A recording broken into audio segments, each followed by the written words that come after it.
오늘은 우리가 맥주 감사 주일로 우리가 절기 때가 되면 드리는 이제 주일이 오늘 이제 맥주 감사 주일입니다. 그런데 이제 맥주 감사 주일을 우리가 오늘 우리가 교회에서 맥주 감사 주일을 드릴 때 어떻게 드리는 것이 정말 올바른 맥주 감사 주일인가 하는 것을 우리가 한번 생각해 본다면은, 물론 농촌교회에서는 맥주 감사 주일을 드릴 때 나름대로 의미가 있다고 생각합니다. 왜 그러냐면 그때 보리 수확을 하기 때문에 그렇습니다. 그 구약의 절기에 맞춰서요. 그런데 오늘 우리가 도시교회, 돼지교회에서 우리가 맥주 감사 예배를 하나님 앞에 드리는 것은요, 어떤 우리가 모습으로 예배를 드려야 되는가, 기념을 해야 되는가 하는 것을 우리가 생각해 보게 된다면, 우리는 농사를 짓지 않습니다. 그런데 우리가 이 맥주절이라는 그 다른 이름을 우리가 생각해 보면, 이 맥주절을 우리가 어떻게 드려야 되고, 또 맥주절에 우리가 정말 하나님 앞에 감사하고 감사할 은혜가 무엇인가 하는 것을 우리가 생각해 볼 수가 있습니다. 이 맥주절을 우리가 다른 말로 표현하면 칠칠절이라고 합니다. 그게 칠칠절은 무엇이냐면은 예수님이 유월절입니다. 유월절에서 49일을 지나는 거예요. 49일을 지나서 그 다음 날입니다. 그 다음 날에 이제 드리는 것이 뭐냐면 칠칠절입니다. 그런데 유월절 어린 양으로 누가 돌아가셨습니까? 예수님이 돌아가셨죠. 그러니까 예수님이 돌아가신 지 딱 50일 되는 날입니다. 그날 드리는 것이 바로 맥주, 구약에 보면 맥주 감사절이고, 그것이 오늘 신약에 보면 오순절입니다. 그렇기 때문에 우리가 맥주 감사절을 하나님 앞에 드릴 때 정말로 감사하고 감사해야 될 은혜가 뭐냐면, 그건 바로 성령을 보내신 겁니다. 그러니까 우리가 감사할 거 다 빼고 빼더라도요, 정말로 감사해야 될 것은 무엇이냐면 성령을 보내주신 겁니다.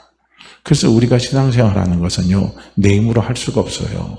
우리 힘으로 할 수가 없습니다. 신앙생활은 반드시 누가 도와주셔야 되면 성령이 도와주셔야 되는 거예요. 어느 한 일화를 말씀을 드리면, 모 대학 교수입니다. 교수인데 이분이 보니까 자기 부인인 권사님이 교회에서 기도할 때 보니까, 기도 소리를 들어보니까 기도를 해도 너무 현찮게 들리는가 봐요. 기도를 해도 저렇게 못하나, 그런 생각을 했다고 그래요. 그러면서 이제 목사님이 신방 왔을 때 목사님한테 이야기를 한가 봐요. 우리 집사람이 기도하는데 영 기도가 그렇습니다. 그러니까 이제 목사님이 한번 모임을 가질 때, 예배를 가질 때요, 그 남편 교수를 대표 기도를 시켰다는 거예요. 그러니까 대표 기도를 시키니까 그 남편 교수가 기도를 잘할 것 같아요? 못할 것 같아요? 어떨 것 같아요? 기도를 못하더라는 거예요. 기도가 안 되더라는 거예요. 입이 떨어지지 않더라는 거예요. 그러면서 기도하는 것이 이렇게 어려운 줄 몰랐다고 그 남편이 이야기를 하더라는 겁니다. 그래서 그 목사님이 그 말을 한 거예요. 기도하는 거, 이거 내 힘으로 하는 거 아닙니다. 기도하는 거 성령이 도와주셔야 기도하는 거지, 성령이 도와주지 않으시면 기도가 내 힘으로 되는 게 아니라고 그렇게 가르치셨다고 해요. 그만큼요, 우리의 신앙생활의 모든 영역에서 꼭 필요한 게 뭐냐면요, 성령님이십니다. 그래서 성령님을 보내신 날이 어느 날입니까? 바로 이 오순절이고, 이것이 바로 맥주절입니다. 그래서 우리가 늘 하나님 앞에 감사하고 감사해야 될 게 뭐냐면, 하나님 성령님 보내주시니 감사합니다. 나 같은 연약한 자를 위해서 성령님 보내주시니 감사합니다. 나 같은 부족한 자를 위해서 성령님 보내주시니 감사합니다. 하나님, 나같이 아무것도 할 수 없는 자를 위해서 성령님 보내주시니 감사합니다. 나같이 미래한 자를 위해서 성령님 보내주시니 감사합니다. 나같이 올바르지 못한 사람을 위해서 성령님 보내주시니 감사합니다 하고요, 늘 우리는요, 성령에게 감사할 수 있어야 된다는 거예요. 그러니까 우리는 늘 감사의 제목을 찾는다면 어디에서 감사의 제목을 찾아요? 성령님에 대해서 우리는 감사하는 게 거의 없을 겁니다. 우리의 감사는 대부분 다 뭡니까? 내가 소원하는 거 응답되면 감사하고 응답 안 되면 그냥 실망하고 낙심하고 그렇게 살아가는 것이요 우리의 모습입니다. 그러나 우리가 꼭 생각해야 될 것이 뭐냐면 우리 마음에 소원하는 것, 내가 하나님의 뜻대로 살기를 원하는 것, 내가 하나님을 기쁘시게 하는 삶을 살기를 원하는 것, 내가 육신을 쫓지 않고 세상을 쫓지 않고 내가 정말로 영적으로 바로 깨어서 신앙생활을 하는 것, 하기를 원하는 것, 이거 전부 다 뭡니까? 우리가 신앙생활을 어느 정도 하고 은혜를 아는 사람이라면 다 마음에 원하는 겁니다. 그런데 이 마음에 원하는 거 우리 왜 못합니까? 육신이 약해서 못하는 거예요. 내 육신이 약해서, 내 육신이 허물이 많아서, 내 육신이 욕심이 많아서, 내 육신이 세상 것에 취해서, 내 육신이 자꾸 세상 것을 바라보고 달려가니까 마음은 원인데 되질 않는 거예요. 그런데 감사하게도 내 마음이 원하는 것을 이룰 수 있도록 도와주시는 분이 누구냐면 그분이 바로 성령님이시라는 거예요. 그래서 이 성령님을 우리는 늘 인식하고 그리고 성령님 보내주신 거 늘 감사하면서 살아가야 돼요. 그래서 예수 믿는 사람들은 포기하면 안 됩니다. 포기하면 하나님이 정말 싫어합니다. 포기하지 마시길 바랍니다. 우리는 언제 포기가 찾아옵니까? 내 의지가 약할 때 포기 찾아와요. 그게 가장 포기하는데 결정적인 역할을 합니다. 내가 열심히 뭔가를 해보려고 하는데 내 의지가 따라주질 않아요. 그러면 결국은 뭡니까? 나는 그거하고 관계없는 사람이고 나는 그냥 이렇게 살아갈 수밖에 없는 사람이고 그러면서요 우리는 스스로 자꾸요 포기합니다. 그런데 분명히 성경은 우리에게 포기하라고 가르치질 않습니다. 절대 포기하라고 가르치질 않아요. 우리는 포기하면 안 됩니다. 왜 포기하면 안 되느냐면요. 포기하면 하나님이 너무너무 마음을 아파하십니다. 하나님이 너무너무 힘들어져요. 지금 힘들다 할지라도 포기하지 마시길 바랍니다. 지금 어렵다 할지라도 포기하지 마시기를 바랍니다. 지금 뭔가 길이 보이지 않는 것 같아도 포기하지 마시기를 바랍니다. 포기하는 것 하나님이 원하지 않습니다. 그래서 누구를 보내십니까? 성령을 보내주셨잖아요.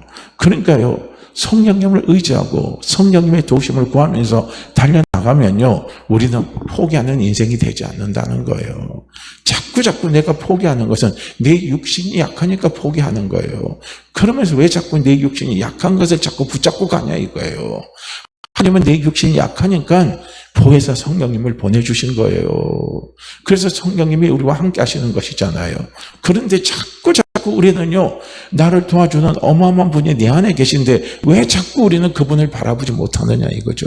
왜 자꾸 우리는 그분의 이름을 부르지 못하느냐 이거예요. 왜 자꾸 우리는 그분을 인식하지 못하느냐 이거죠. 우리는 자꾸 성령님을요, 그냥 뒷방에 있는 어떤 그냥 노이 취급밖에 안 해요.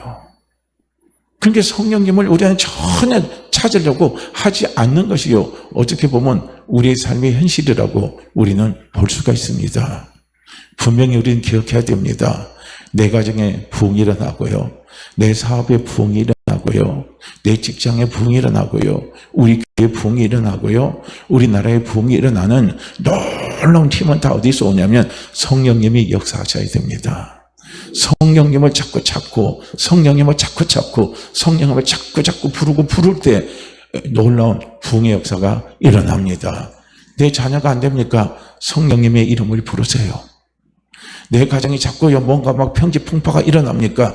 성령님의 이름을 부르세요. 내 육신이 질거가 자꾸 찾아옵니까? 성령님의 이름을 부르세요. 내 사업이 자꾸 뭔가 잘 안 됩니까? 성령의 이름을 부르세요. 자꾸 성령님을 보고 자꾸 성령님을 부르시라는 거예요. 현실을 볼 때 자꾸 낭망이 찾아옵니까? 절망이 찾아옵니까? 소망이 보이지 않습니까? 우리는 어떻게 해야 돼요? 성령님의 이름을 부르시길 바랍니다. 자꾸 성령님을 부르시길 바랍니다. 그러면요, 성령의 이름을 부를 때 성령님이 도와주신단 말이에요. 성령님이 도와주셔요. 그렇게 성령님이 도와주시면 내가 할 수 없는 거 할 수 있잖아요. 내가 모르는 위로 갈 수가 있습니다. 그런데 왜 자꾸 우리는요, 이 어마어마한 성령님이 분명히 우리 가운데 계신데, 나와 함께 계신데, 성령님을 인식하지 못하고, 왜 성령님을 부르지 못하고, 왜 성령님과 대화하지 못하느냐 이거예요. 그렇게 성령님은 지금도 말할 수 없는 탄식함으로 우리를 바라보고 있는 거예요. 나를 바라보고 있는 겁니다. 우리는요, 이걸 보셔야 된다는 거예요. 내 힘으로 안 되는 거 어떡하겠어요? 내 자식 내 힘으로 안 돼요. 내 남편 내 힘으로 안 돼요. 내 힘으로 될 게 세상에서 몇 개나 있습니까? 내 힘으로 되는 거 별로 없어요. 되질 않습니다. 하나님의 말씀에 내가 순종해 가는 거예요. 그 내 힘으로 될 것 같아요? 우리 힘으로 절대 되지 않습니다. 될 수가 없습니다. 오늘 본문 말씀을 한번 보시길 바랍니다. 오늘요, 주님이 뭐라고 우리에게 말씀을 하고 있습니까? 26절, 27절 말씀을 보시게 되면 또 새 영을 너희 속에 두고 그랬습니다. 이 마지막 때 오순절날 새 영을 하나님이 성령을 우리에게 보내주신다는 거예요. 보내주셔서 성령이요, 어디에 오십니까? 우리 마음 가운데 오시는 거예요. 우리 속에 두신다는 거예요. 우리 마음 가운데 성령님이 지금 함께 계신다는 겁니다. 함께 계신 이유는 뭐냐면요, 너희 속에 두고 새 마음을 주겠다는 거예요. 새 마음입니다. 할렐루야. 우리가 예수 그리스도 믿기 전에는 헛마음이에요. 옛날 마음입니다. 그러나 예수 믿고 난 다음에는요, 성령이 우리 속에 들어오셔서 자꾸 새 마음을 우리에게 주시는 거예요. 그래서 신앙생활은 우리 새 마음을 가지고 하는 것이 바로 신앙생활인 겁니다.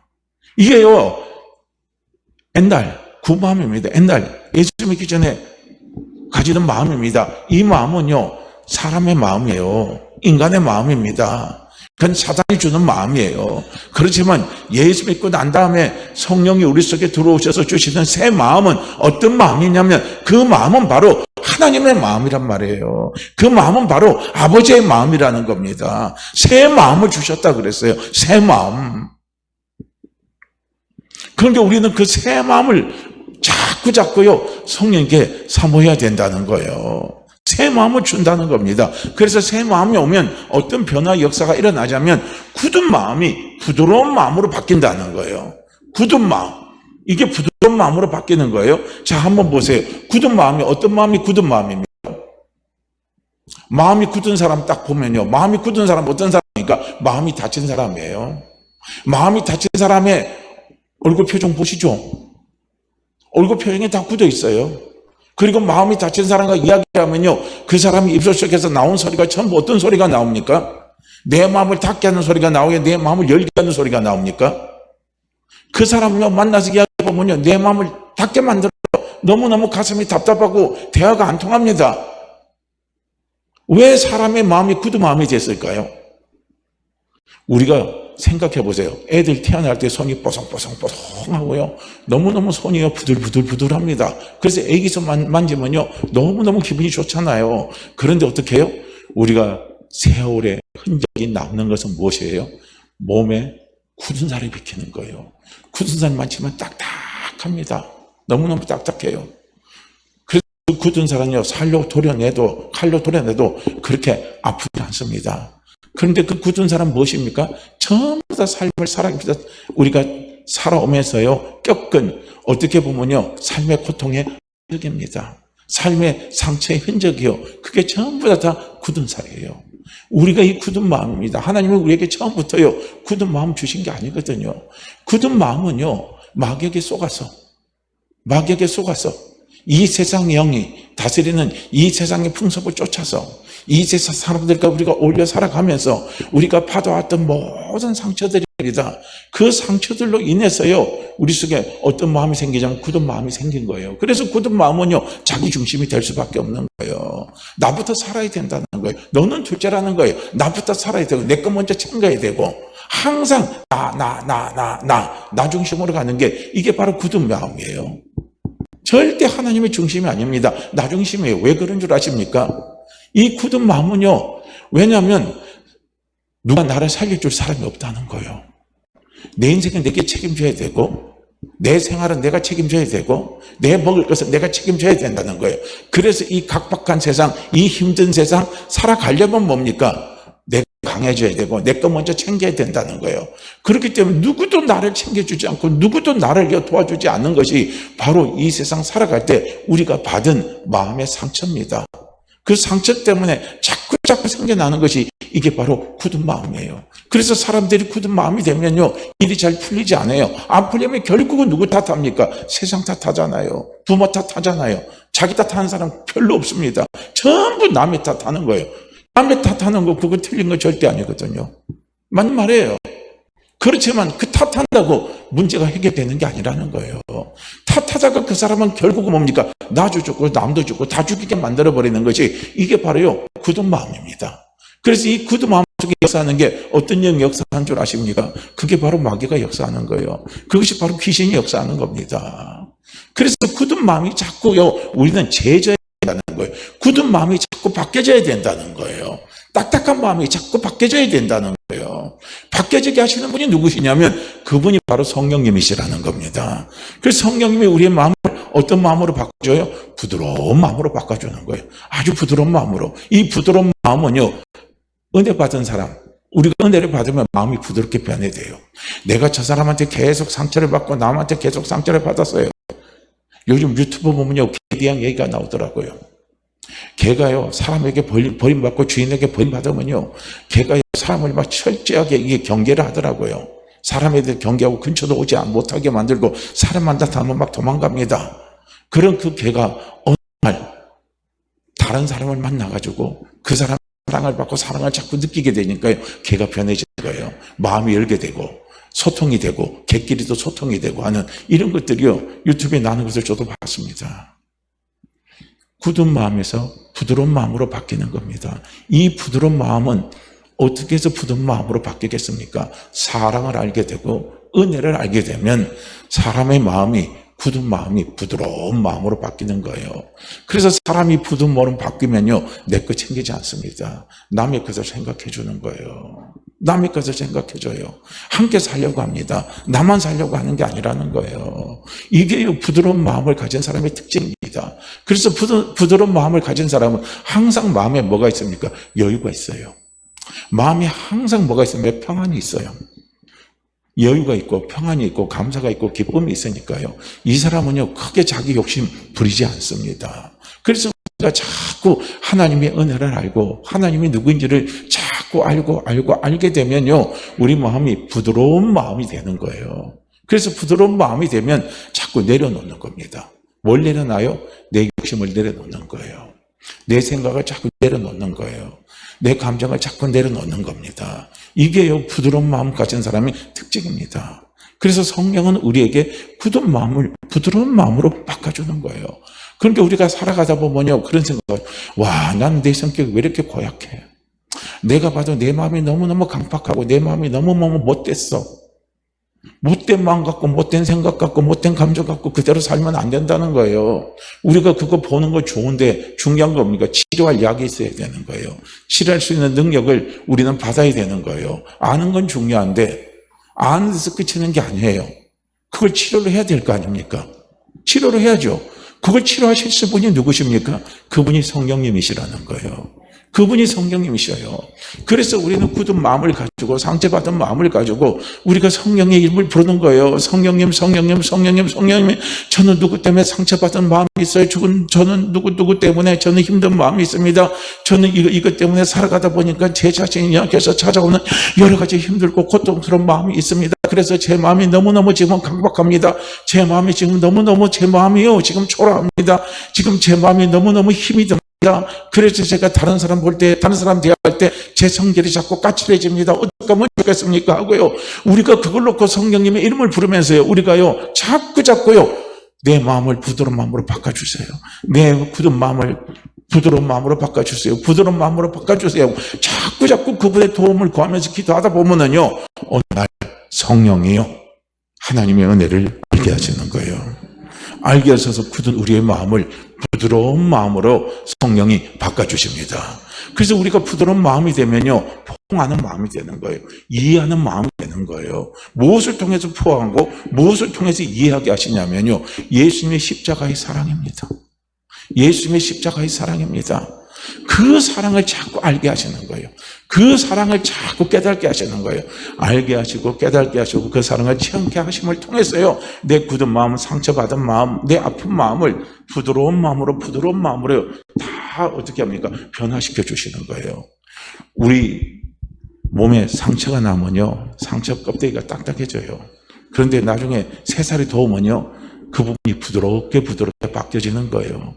그러니까 이게 성령이 우리 속에 역사하시고 성령이 도와주시면 이 굳은 살 붙고 상처받아서 딱쟁이진 딱딱한 이 마음이 전부 다 어떤 마음으로 바뀌었냐면요, 부드러운 마음으로 바뀌어지는 거예요. 그래서 부드러운 마음으로 바뀌어지면 그 사람을 이해할 수 있는 거예요. 그 사람을 품을 수도 있는 거예요. 내가 포기하고 싶은 거 포기하지 않고 또 일어서서 달려나갈 수 있도록 힘을 우리는 얻는 겁니다. 이게요, 성령이 주시는 은혜입니다.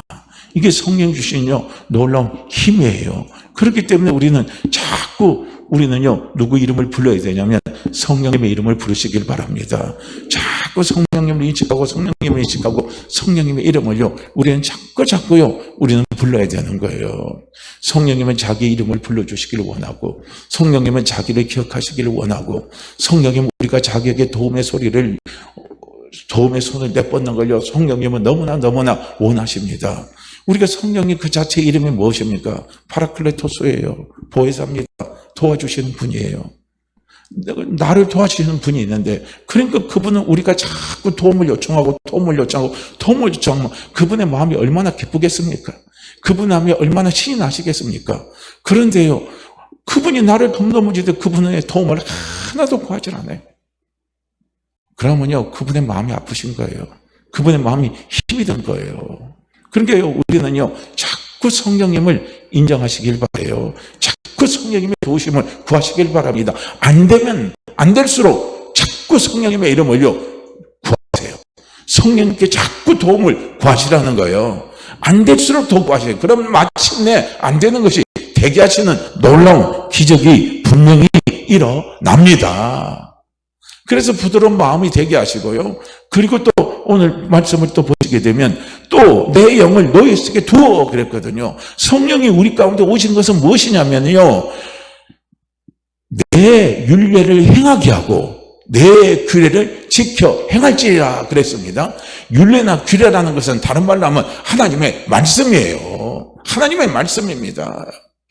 우리가 축복받는 길, 우리가 능력자가 되는 길, 내가 할 수 없는 것을 할 수 있는 길, 그 길은 어디 있느냐면요, 하나님의 말씀에 순종해서 가면 되는 거예요.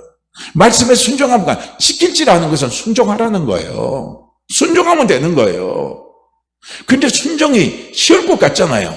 그런데 내 육신은 절대로요, 하나님의 말씀은 영의 말씀이기 때문에 우리 육신은요, 이 하나님의 말씀을 순종하려고 안 합니다.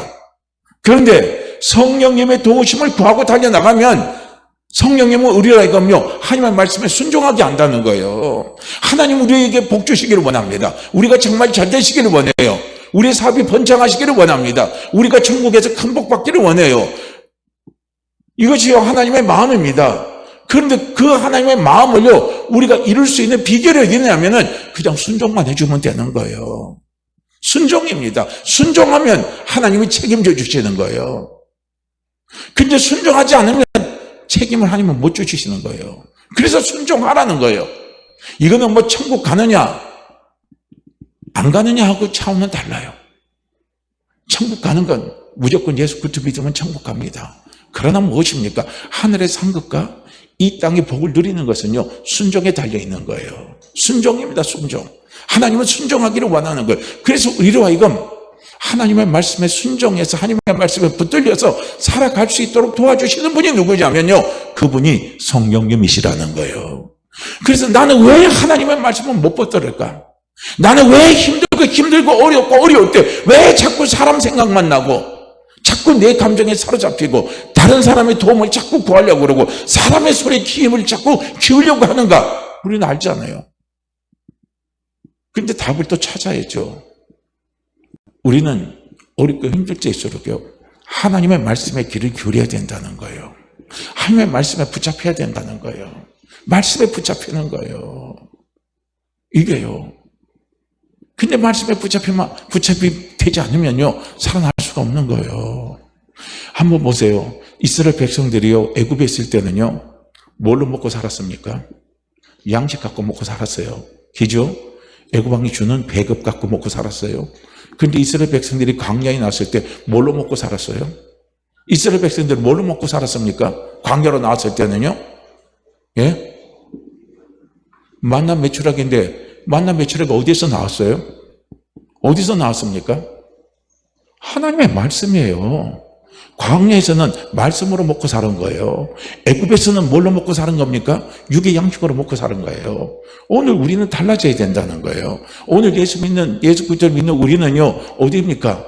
우리는 오늘 광야교회를 살아가잖아요. 이 광야교회에서 살아갈 때 우리는 뭘 먹고 살아야 되냐면 하나님의 말씀을 먹고 살아야 된다는 거예요. 그래서 광야에서 없는 게 너무 많잖아요. 부족한 게 너무 많잖아요. 고기가 없어서 고기 먹여달라고 아우성을 쳤잖아요. 먹을 것이 없어서 먹을 것 달라고 아우성 쳤잖아요. 그럴 때 하나님께서 뭘 주셨습니까? 말씀을 주셨잖아요. 말씀을 주신 거예요. 말씀을 주셔서 그 말씀에 순종해 가보니까 하늘에서 만나가 떨어지고 하늘에서 메추라기가 떨어지잖아요.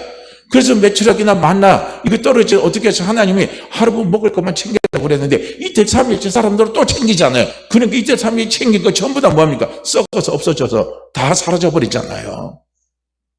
말씀의 말씀. 이스라엘 백성들이 광야에서 먹고 사는 거는요, 말씀을 먹고 산 거예요. 오늘 우리가 먹고 사는 것, 뭐 갖고 먹고 사는 건 줄 아십니까? 하나님의 말씀으로 먹고 사는 거예요. 그렇기 때문에 우리는 필요할 때 말씀을 따라고 기도해야 되는 거예요. 하나님 제게 말씀을 주십시오. 그 문제 해결할 수 있는 말씀을 주십시오. 그거 이겨나갈 수 있는 말씀을 주십시오. 우리는 말씀을 달라고 기도하고, 그리고 말씀을 주셨을 때 우리는 그 말씀을 붙들고 가야 된다는 거예요.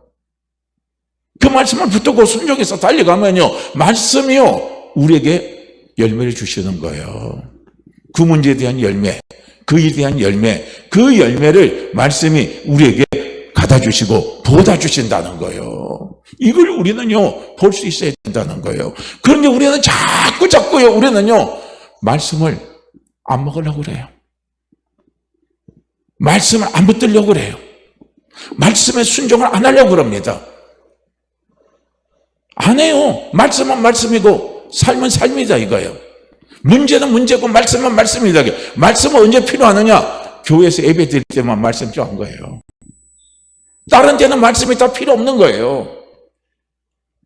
말씀 하나도 인정 안 합니다. 예배 때 와서 말씀 듣는 거예요. 그리고 나서 우리의 삶 속에서는요, 말씀을 하나도 안 붙들어요. 말씀을 새까맣게 다 잃어버립니다. 우리는 기도할 때 말씀 붙잡고 기도하십니까? 기도할 때 말씀 붙잡고 기도하십니까? 뭐 갖고 기도하십니까? 말씀 붙잡고 기도하세요. 근데 기도할 때도 말씀 붙잡고 기도 안 하잖아요, 우리는요. 전부 다 내 생각 속 갖고 기도를 해버리는 거예요. 말씀이 먹여 살립니다. 말씀이 먹여 살리는 거예요. 그러니까 안 되면 기도하시라는 거예요. 성령께 도움을 구하시라는 거예요. 성령님, 말씀 붙들고 가게 해주세요. 성령님, 말씀에 붙잡히게 해주세요. 그래서 그 말씀에 순종하면서 그 문제 해결해 나갈 수 있도록 도와주시고, 하나님의 영광 드러낼 수 있도록 성령님 좀 도와주십시오 하고 성령님께 간절히 도움을 한번 구해보시기를 바랍니다. 그러면요, 성령님이 말씀이 믿어지게 합니다. 말씀을 붙잡을 수 있도록 성령님이 힘을 주신다는 거예요. 이 성령님이 얼마나 고맙습니까? 얼마나 고마워요. 성령님이 이렇게 우리를 도와주신 분이요, 이분이 바로 성령님이십니다. 성령님이셔요.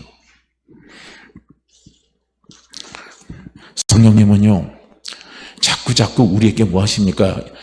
예수님이 하신 말씀, 성경에 있는 말씀을요, 자꾸 우리에게 깨닫게 하시고, 이것을 가르쳐 주시고, 믿게 해주시는 분이 바로 성령님이십니다. 그래서 꼭 성령님을요, 항상 인정하시고, 항상 성령님의 도우심을 우리가 구하면서 달려나갈 수 있어야 되는 거예요. 또한 성령님, 우리가 이 성령님의 인도함을 받는 것은요, 이건 선택의 문제가 아니라 생사의 문제입니다. 내가 죽느냐 사느냐의 문제예요. 이게 바로 성령님의 인도함을 받는 거예요. 내 영이 죽느냐 내 영이 사느냐 이거예요. 내가 흥하느냐 내가 망하느냐 문제는요, 돈이 있고 없고의 문제가 아니에요. 성령님의 인도함을 받느냐 못 받느냐 이겁니다. 여기에요. 그리고 이거는 선택이 아니에요. 내 생사의 문제는요, 이건 필수적인 겁니다. 이건 꽉 붙잡아야 되는 거예요. 이거 놓아서는 안 될 겁니다. 그래서 꼭 성령님 붙잡고 우리가 달려가면서 살아가야 된다는 거예요. 내가 죽을 것 같은데 그거 나 죽지 않게 할 것이라면, 내 생사가 달린 문제라면요, 우리 그거 손에 나요, 안 나요? 죽어도 안 났습니다. 죽어도 안 나요. 꽉 쥐고 갑니다. 꽉 쥔 거예요. 누가 와서 손을 펴려고 해도 펴기가 힘들어요. 성령님의 인도함을 받는 거, 이거는 생사의 문제입니다. 선택의 문제가 아니라는 거예요. 뭐 내가 선택해도 그만, 안 해도 그만, 이거요, 그런 문제가 아니라는 거예요. 이건요, 생사의 문제가 달려있는 겁니다. 할렐루야. 이걸요, 우리는 분명히 우리는 인식을 할 수 있어야 돼요. 그래야 성령님을 자꾸 부르짖고, 그래야 성령님을 자꾸요, 우리가 의지하고 달려갈 수 있는 거예요. 성령이 자꾸 역사를 하셔야만이 내 신앙생활이 풍성해집니다. 내 가정이 풍성해집니다. 우리 교회가 풍성해집니다. 우리 교회가요, 인천의 변방이라 할지라도 자꾸요, 빈자리가 많다 할지라도요, 우리는 뭘 자꾸 구해서 해줍니까? 성령의 임재를 자꾸 구하시길 바랍니다. 성령님, 나부터 성령님의 도우심을 구하게 하시고, 나부터 성령의 인도하심을 받게 하시고, 나부터 성령님의 은혜를 체험케 하시고, 나부터 성령님의 능력을 자꾸 체험하고 경험하게 해주세요 하고 자꾸요, 성령님을 사모하시면서 내 안에서부터 성령을 사모하는 운동이 일어나야 돼요. 성령이, 그러면요, 놀라운요, 변화의 역사가 일어나고, 부흥의 역사가 일어나고, 성장의 역사가 일어난다는 겁니다. 이걸 봐야 돼요. 우리나라가 한참 교회가 부흥했을 때는, 성령운동했을 때 부흥이 일어나는 거예요. 지금도 세계 교회가, 우리나라 교회는 지금 자꾸 세태로 접어들었어요. 우리나라는 지금 점점 수가 줄고 있습니다. 목회자의 수는 느는데요, 교회 수는 느는데 성도의 수는 줄어요. 세력교회 수는 자꾸 줄고 있습니다. 이게 우리나라의 현실입니다. 그런데 성령운동이 일어나는 곳에는요, 지금 부흥의 역사가 계속 일어나는 거예요. 브라질에서 일어나죠. 지금 일본에서도 일어납니다.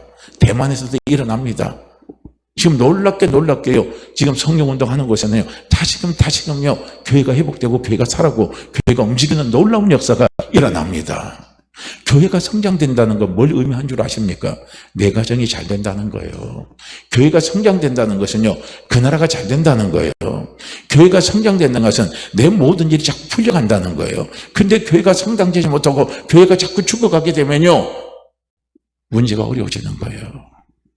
우리는 그걸요, 알아야 된다는 거예요. 우리가 성령님을 의지하지 못하게 하는 중요한 게 있어요. 그게 뭔 줄 아십니까? 그게 바로 귀신입니다. 그게 바로 마귀가 하는 짓이에요. 마귀는 우리로 하여금 성령을 인식하지 못하게 만들어요. 귀신은 우리로 하여금 성령의 이름을 부르지 못하게 만듭니다. 성령을 찾지 못하게 만드는 게, 이게 마귀가 하는 짓이고, 이게 바로 귀신이 하는 짓이라는 사실을 우리는 꼭 알아야 됩니다. 이 마귀는요, 우리로 하여금 자꾸 성령님을 의지하지 못하게 하고, 성령님의 이름을 부르지 못하게 합니다. 그래서 예수님께서 우리에게 뭘 말씀하십니까? 마가복음 16장 17절 18절입니다. 여기에서 제시면 뭘 말입니까? 믿는 자들에게는 무엇입니까? 귀신을 쫓아내라는 거예요. 그래서 예수님이 하시는 사역 가운데, 중요한 사역 가운데 하나가 뭐냐면 귀신을 쫓아내는 사역을 했다는 거예요. 여기엔 대단히 이게 중요한 겁니다. 귀신 들려서 밖에 드러나는 것이 귀신 쫓아내는 거, 그거 아니에요. 그것도 있지만은요, 우리 안에, 우리의 생각 속에서요, 예수님 의지하지 못하게 만들고, 성령의 이름 부르지 못하게 만들고, 우리 속에 온갖 부정적인 생각, 온갖 실패의 생각, 온갖 포기하게 하는 생각, 온갖 욕심 부리게 하는 생각, 이런 생각들을 전부 다 갖다 잡아주는 게, 그게 누가 주는 생각이냐면요, 그게 바로 귀신이 주는 생각들이라는 거예요. 더러운 귀신이 더러운 생각을 주는 거예요. 망하게 하는 귀신이 망하는 생각을 갖다 주는 거예요. 우리가요, 잘 되려면요, 잘 되는 생각을 해야 되잖아요. 그런데 자꾸 우리는 안 될 때 안 되는 생각만 하는 거예요. 힘들 때 안 된다는 생각만 자꾸 하는 거예요. 힘들 때요, 잘 된다는 생각을 해야 된다는 거예요. 그런데 귀신은 어떻게 합니까? 우리가 힘들 때 귀신은 쫙 달라붙어 갖고요, 우리의 발로요, 우리를 확 눌러버립니다. 쫙 달라붙어서 우리를 확 눌러버려서 어떻게 합니까? 안 된다는 생각, 끝났다는 생각, 망하는 생각, 절망적인 생각, 이런 생각을 계속적으로 갖다 주는 거예요. 우리가 기도하다가도요, 기도 열매가 보이지 않으면 귀신은 뭘 하는 줄 아십니까? 그 기도 끝났어. 그거 기도할 필요 없어. 저 인간은 더 이상 소망이 없어. 저 사람 더 이상 안 돼. 하고 포기하게 만들어버려요. 하나님은 포기하지 말하잖아요. 하나님은 포기하지 말하잖아요. 포기하지 말고 그 사람이 돌아올 것을, 우리는요, 자꾸 그림을 그리면서, 상상을 하면서, 환상을 가지고, 비전을 가지고 기도하시라는 거예요. 그러면 하나님께서 우리가 보는 대로, 우리가 환상을 가진 대로 하나님은 그것을 이루어 주시는 거예요. 너희가 마지막 때 내가 내 영을 너희에게 부어줄 때요, 성령은 우리에게 뭘 주신다 그랬습니까? 환상을 주신다 그랬어요. 비전을 주신다 그랬어요. 꿈을 주신다 그랬습니다. 근데 귀신이 주는 꿈은요, 전부 다 망하게 하는 꿈이에요. 전부 다 쓰러지게 하는 꿈이고, 전부 다 안 되게 하는 꿈, 이런 꿈만요, 귀신이 다 갖다 주는 거예요. 안 될 때 안 된다고 하는 사람 누구나 다 할 수 있는 소리예요. 이게 세상이에요. 그러나 안 될 때 된다고 하는 소리를 하는 사람은요, 이건 대단한 사람이에요. 이건 남다른 마음을 가진 사람입니다. 그렇기 때문에 새 마음은 뭡니까? 남다른 마음이요. 남다른 마음. 남다른 마음은 어디서 오느냐? 새 마음은 어디서 오느냐? 성령이 우리 속에 함께 하실 때, 그 성령의 인도함을 받을 때요, 우리에게 새 마음이 오는 거예요. 새 마음이 오면요, 비전이 와요. 새 마음이 오면 꿈이 옵니다. 새 마음이 오면 소망이 생기는 거예요. 그래서 우리는 소망을 갖고 자꾸 기도하라는 거예요. 꿈을 갖고 기도하라는 거예요. 비전을 갖고 자꾸 기도하시라는 거예요. 포기하지 말고 기도하시라는 거예요. 우리의 기도는 반드시 하나님이요, 응답하십니다. 때가 되면 응답하십니다. 우리는 그걸 보시라는 거예요. 그래서 우리가 항상요, 늘 그 귀신을 쫓아낼 수 있는 그 일을 우리는 행해야 됩니다. 그래서 우리가 기도할 때도 내가 기도가 안 되죠? 그럼 안 되면 우리는 어영부영 하다가 끝나요. 그럼 기도가 안 되는 거 누가 기도 문을 막아버렸어요? 귀신이 하잖아요. 그러면 기도하세요. 내 기도문을 막기는 더러운 귀신아, 예수님을 떠나갈지어다. 예수님을 떠나갈지어다 하고 자꾸요, 우린 귀신을 쫓아내라는 거예요. 그리고 성령께 기도하시라는 거예요. 성령에 기도할 수 있는 힘을 주시옵소서. 간절히 기도할 수 있는 마음을 주시옵소서. 기도 입술이 자꾸 열리게 해주시옵소서. 그러면요, 기도가 열려서 기도할 수 있는 거예요. 근데 우린 귀신을 안 쫓아내잖아요. 우리가요, 잠 못 이루는 밤이 얼마나 많아요. 누구 때문에 잠 못 이루고, 누가 관계 안 좋아서 잠 못 이루고, 막 이런 것들이 너무 많을 때요, 왜 우리는 거기에 범위에 사로잡힙니까? 그 범위에 사로잡혀 하는 것은 누가 하는 줄 아십니까? 귀신이 하는 거예요. 예수 이름 명하는 내 속에 범인을 가져오게 하고, 내 속에 자꾸 안 좋은 생각을 집어주고, 내 속에 우울한 생각을 갖게 만드는 이 더러운 귀신아, 예수님으로 쫓아나가라, 떠나가라 하고, 자꾸 우리는요, 귀신을 쫓아내야 된다는 거예요. 내 마음이 자꾸 약해집니까? 그럼 내 마음이 약해질 때 우리는 어떻게 되겠어요? 약해진 내 마음속에 제가 자꾸 할례 없이 한이 없이 나락으로 떨어져야 되겠습니까? 내 마음을 약하게 하고, 내 의지를 약하게 하는 이 더러운 귀신아, 내 속에서 다 떠나가고, 내 속에서 다 떠나가라고요. 우리는 자꾸 외쳐야 된다는 거예요. 그런데 우리는 이걸 보셔야 된다는 거예요. 근본적으로. 이게요, 왜냐하면 우리의 현상은, 그 현상에 나타나는 그 중요한 원인은, 성경은 우리에게 무엇을 이야기하고 있습니까? 영과 영광의 싸움이라고 그랬어요. 악한 영과의 싸움이라는 거예요. 그런데 우리는 악한 영과의 싸움에서 우리는 이길 수 있는 힘을요, 누가 주셨어요? 성령이 우리에게 주셨잖아요. 성령이 우리와 함께 하시잖아요. 우리가 기도할 때 성령이 역사하시면요, 악한 영이 떠나가 버린다는 거예요. 악한 영이 떠나간다는 거예요. 안 좋은 일이 영거포 자꾸 나타납니까? 그러면요, 여기 안 좋은 일이 나타나면 또 안 좋은, 이거 다음에 또 안 좋은 일이 나타나면 어떡해? 내가 염려한다고 안 좋은 일이 안 나타납니까? 엎친 데 더 침격이라고요. 안 좋은 일이 나타나면 계속 연이어 나타납니다. 그거 끊을 수 있는 방법이 있잖아요. 안 좋은 일 갖고 온 더러운 영아 떠나라 이거예요. 안 좋은 일 갖고 온 더러운 영아 떠나라. 이제부터 좋은 일이 일어난다. 이제부터 좋은 일이 일어날지어다 하고요. 우리는 이제 자꾸 그렇게 선포하면서 달려가시라는 거예요. 그러면요, 모든 게 회복된 역사가 일어나는 거예요. 그러니까 자꾸 이 영의 통로는 생각입니다.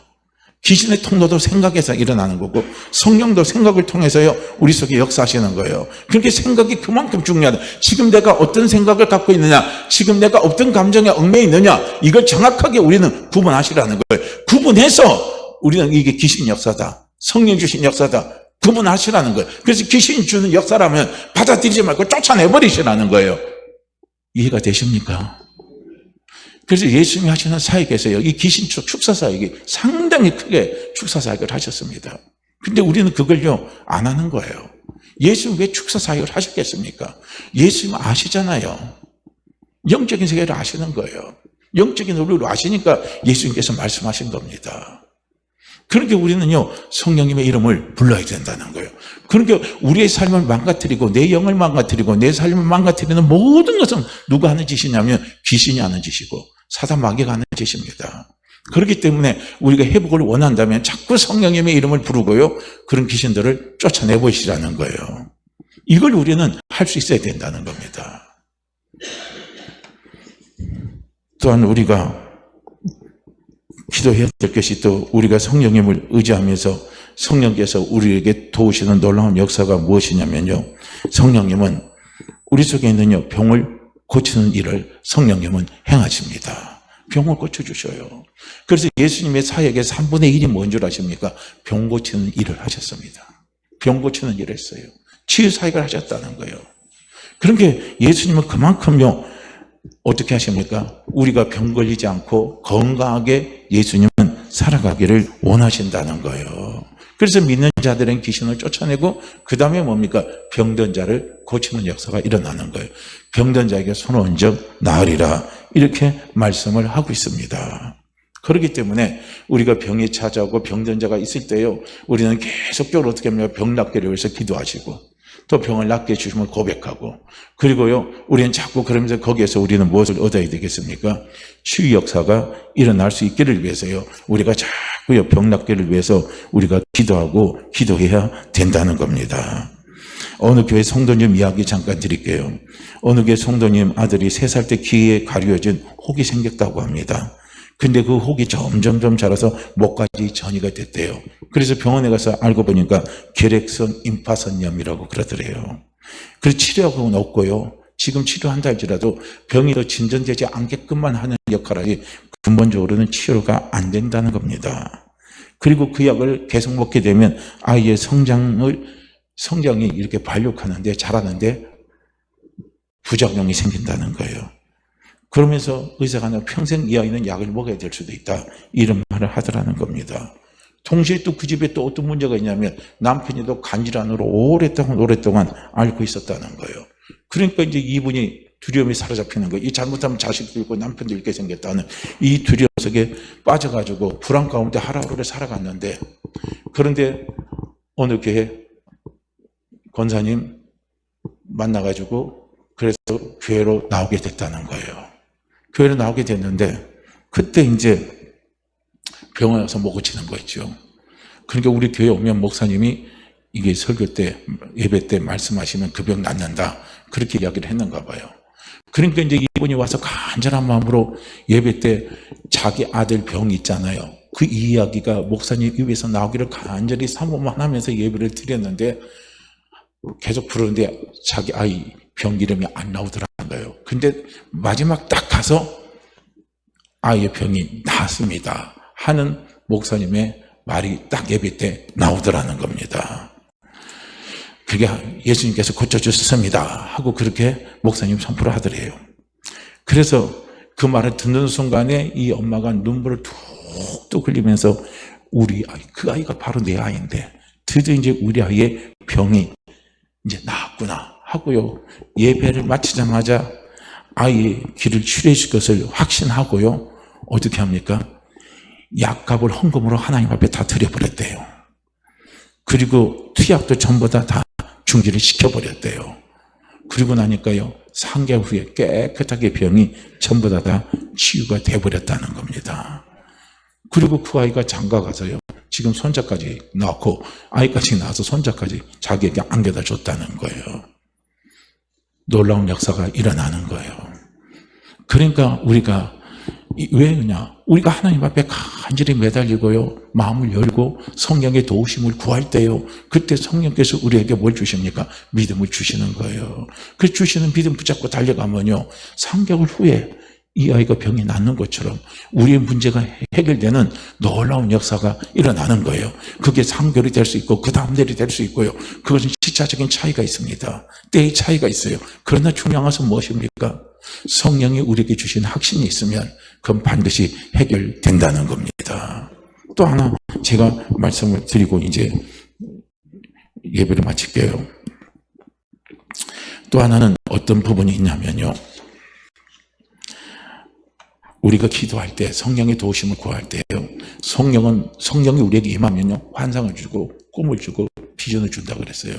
환상, 꿈, 비전 다 공통된 게 뭔가? 바라보는 거예요. 바라보는 거. 그죠? 환상도 바라보는 거고 꿈도 바라보는 거고 비전도 다 바라보는 거예요. 성령이 우리에게 오시면 그런 은혜를 우리에게 부어주시는 거예요. 자, 거기 보면 어느 교회 권사님 한 분이 그 딸이 갑자기 류마티스 관절염에 걸렸다고 합니다. 온몸이 쑤시고 아파서 병원에 갔더니까 의사가 류마티스 관절염이라고 그러면서 큰 병원에 가서 다시 검사를 받으라고 이야기를 하더래요. 그래서 큰 병원에 갔더니까 똑같은 진단을 내리면서 평생 완치되지 않을 거라고 이야기를 하더라는 겁니다. 그래서 그 딸이 온갖 치료를 다 받는데도 불구하고 증세가 점점점 나중에 악화돼서요, 나중에는 혼자서 눕지도 못하고 일어나지도 못하는 상황에 일어났다는 거예요. 그럴 때 그 교회 목사님이 그런 말씀을 하셨다는 겁니다. 자매님, 그 딸이 일어나서 걸어올 것을 바라보면서 하나님께 기도하십시오. 성령께 도우심을 구하십시오. 하고 그렇게 권면을 해줬다는 거예요. 건강한 모습으로 이 딸이 일어나서 돌아오는 것을 바라보라고. 그러면서 성령께 도움을 구하면서 기도하라고 그랬다는 거예요. 그러니까 이분이 그렇게 받아들이고 나서 계속 그 딸이요, 기도하면서 그 딸이 건강하게 회복이 돼서 집에서 들어오는 것을 계속 바라보면서 그분이요, 출근한 모습을 바라보면서 그분이 기도를 했다고 그래요. 그래서 병원에서 약을 받아올 때도 딸이 치료된 모습을 바라보면서 약을 끊게 해달라고 그렇게 계속 기도를 했대요. 그렇게 기도를 했는데 3년이 딱 되고 나니까요, 딸의 마음속에 내 병 하나님이 치유할 거다라는 확신을 하나님이 갖다 주시더라는 겁니다. 그러면서 엄마하고 딸이 둘이 가서 기도원에 가서 같이 기도하는 순간 이 딸의 병이 싹 나버린 거예요. 그래서 그가 바라보는 대로 그냥 웃으면서 출근하고 퇴근하는 모습이 그대로 현실이 되어버렸다는 겁니다. 보세요. 성령의 도우심을 구하는 거예요. 우리가요, 성령이 하나님이 치유하시고 하나님이 치유하시면 은혜를 바라보고 하나님이 해결해 주신 은혜를 바라보고 우리가 기도할 수 있는 거예요. 그거 육의 힘으로 되는 게 아니에요. 그건 누가 주시는 마음인 줄 아십니까? 성령이 주시는 은혜입니다. 성령이 주시는 마음이에요. 성령은 우리에게 환상을 주시고 꿈을 주시고 믿음을 주시는 거예요. 그게 실상이라는, 믿음은 바라는 것들이 실상, 이게 환상입니다. 이게 꿈이에요. 그래서 우리는 꿈을 가져야 된다는 거예요. 우리는 환상을 가져야 된다는 거예요. 할렐루야. 그걸 바라보시라는 거예요. 환상, 어느 날 갑자기 하늘 문이 열려서 뭐가 보이는 것도 환상이지만요, 그러나 우리가 기도하면서 바라보는 거, 내가 해결될 것을 바라보는 거, 내 사업이 지금 어렵지만 사업이 크게 열리는 것을 바라보면서 계속적으로 성령께 기도하는 게, 이게 다 환상인 겁니다. 할렐루야. 교회 안 나오는 남편이 돌아오는 걸요, 계속 바라보면서 기도하는 거예요. 바라보면서 기도하는 거예요. 그러면요, 그 환상이 마침내 기도하면 하나님께서 돌아오게 하시는 놀라운 역사를 가져다 주시는 거예요. 그러니까요, 우리가 성령의 도우심을 구할 때 우리가 중요한 대목 가운데 하나가 뭐냐면요, 바라보라는 거예요. 꿈을 갖고 바라보라는 거예요. 환상을 가지고 바라보라는 거예요. 비전을 가지고 바라보라는 겁니다. 할렐루야. 지금 안 믿는 남편이 있어요? 지금 안 믿는 자녀 있습니까? 안 되는 사업 있어요? 그거 갖고 절대 포기하지 마세요. 성령이 주시는 마음은 포기하지 않는 마음입니다. 우리에게 환상을 가지고, 꿈을 가지고, 비전을 가지고 나한테 구하라는 거예요. 내 도움을 구하라는 거예요. 나를 찾으라는 겁니다. 이것이 성령이 우리에게 원하시는 마음입니다. 그래서 이 마음을 가지고 우리가 성령께 계속 기도하시기를 바랍니다. 그러면 성령께서 마침내요, 놀라운 기적의 역사를 우리에게 분명히 가져다 주신다는 사실을 꼭꼭 기억하시기를 바랍니다. 그래서 이렇게 귀한 성령님을 언제 보내주셨어요? 오순절날 보내주신 거예요. 이것이 바로 오늘 우리가 드리는 맥주절입니다. 그래서 맥주절에 우리가 하나님 앞에 감사하고 감사할 은혜가 뭐냐면 성령님을 보내주신 거예요. 우리는 감사만 하지 마시고 그 성령님 꼭 붙잡고 그 성령님 이름 계속 부르면서 환상을 가지고 꿈을 가지고 비전을 가지고요, 우리가 달려나가기를 주의 이름으로 축복합니다. 자, 우리 이 말씀 같이 읽고 우리 함께 같이 기도하죠. 26절, 27절 두 구절 말씀 우리 함께 읽고 기도합니다. 26, 27입니다. 함께 읽죠. 또 새 영을 너희 속에 두고 새 마음을 너희에게 주되 너희 육신에서 굳은 마음을 제거하고 부드러운 마음을 줄 것이며 또 내 영을 너희 속에 두어 너희로 내 율례를 행하게 하리니 너희가 내 규례를 지켜 행할지니라. 또 새 영을 너희 속에 두고 새 마음을 너희에게 주되 너희 육신에서 굳은 마음을 제거하고 부드러운 마음을 줄 것이며 또 내 영을 너희 속에 두어 너희로 내 규례를 행하게 하리니 너희가 내 규례를 지켜 행할지니라. 또 새 영을 너희 속에 두고 새 마음을 너희에게 주되 너희 육신에서 굳은 마음을 제거하고 부드러운 마음을 줄 것이며 또 내 영을 너희 속에 두어 너희로 내 율례를 행하게 하리니 너희가 내 규례를 지켜 행할지라. 아멘. 우리 함께 같이 기도합니다. 성령님 의지하게 도와주시옵소서. 꿈을 가지고 비전을 가지고 환상을 가지고 우리가 성령님 의지하고 성령님의 이름을 구하고 성령님의 이름을 부르고 성령에게 간절히 성령님의 도심을 구할 수 있는 마음을 성령님 주시옵소서. 성령님 주시옵소서. 그래서 마침내 비전이 이루어지고 꿈이 이루어지고 하나님의 환상이 이루어지는 놀라운 축복의 역사를, 축복의 열매를 먹게 하여 주시옵소서. 우리 주여 한번 외치시고 기도합니다. 주여, 오 할렐루야. 하나님 아버지, 하나님